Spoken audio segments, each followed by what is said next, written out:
Winter on the prairies. It can be brutal. Cold, windy, and bitterness bites every piece of exposed flesh. A promise of winter is snow, sometimes lots, where you run out of areas to pile it, and other times just a little. But it all seems to accumulate in the drifts in front of your garage door. But the snow does come. One Saturday in January on the farm, a friend of ours came with a brand new snowmobile.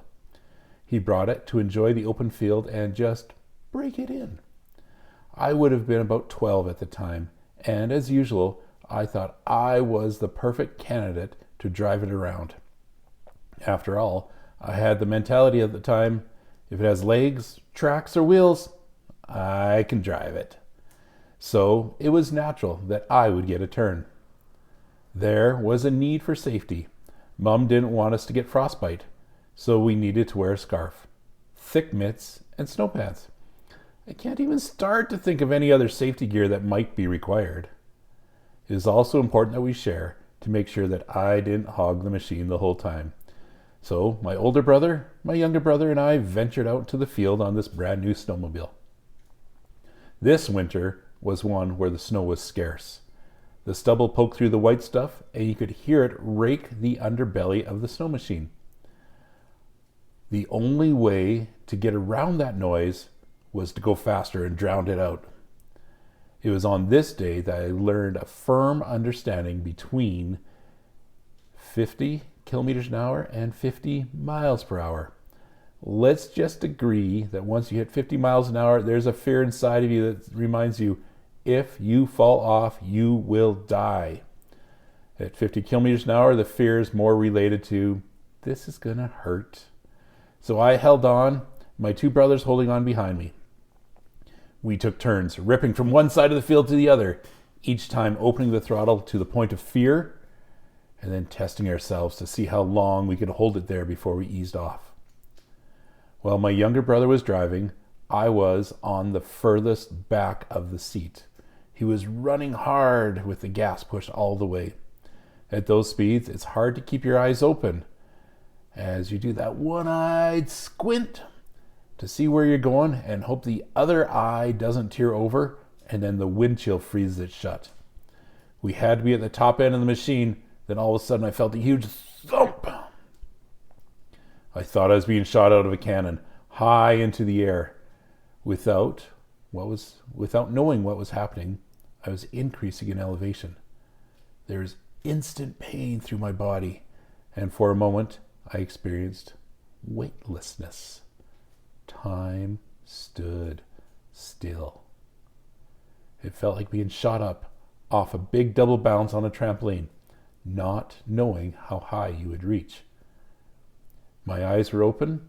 I saw the snowmobile land, bounce a couple of times, and travel another 40 feet. I saw my younger brother, who was driving, land, stand up, and look around. I saw my older brother land, heard him whimper in pain, and survey the damage. About this time, my brain realized that I was still in the air and told the rest of my body to prepare for my landing. As has been in my experience my whole life, gravity proved victorious. I came down with a thud. My flight time had to be at least 15 seconds. My lower back was on fire, pain to the point of a million needles going through my spine. I was winded bad, once from being catapulted into the air, and the other from landing. My lungs were in my throat, trying to grab air from my jowls. It felt that I would never get my breath back. I could taste blood, not sure if it was from my lip or a dislodged tooth. I could no longer count the stars that were screaming past my eyes, and my eyelids were very heavy. I lay on the frozen ground, not sure if I'm alive or not. In my mind, I'm replaying that last minute, the snowmobile landing, my brother's landing, and each time it ends with me hurt. I am second guessing if it really happened or if I'm seeing this from heaven as my final chapter. Not a good situation. Seeing stars, not breathing, freezing cold, wanting to sleep. It sounds like those completing their mortal journey. My brothers must have been worried as well. One came over and kicked me with his snow boot and asked, "Is he dead?" Being winded, I couldn't talk. Then the response from my other brother, "His lip is still bleeding. If he was dead, the bleeding would stop." I knew I was alive. After the air returned to my system through its normal channels, I was able to sit up, focus, and ask the driver, "What were you thinking?" We knew we eventually had to return to the house. The machine was badly damaged, and for the first time, I was the bloody one, and I knew that I would not be taking all the blame for this adventure. The big rock won this battle, and the snowmobile slowly limped home. I didn't know if it was safer to walk in pain or to try to ride the hurting machine.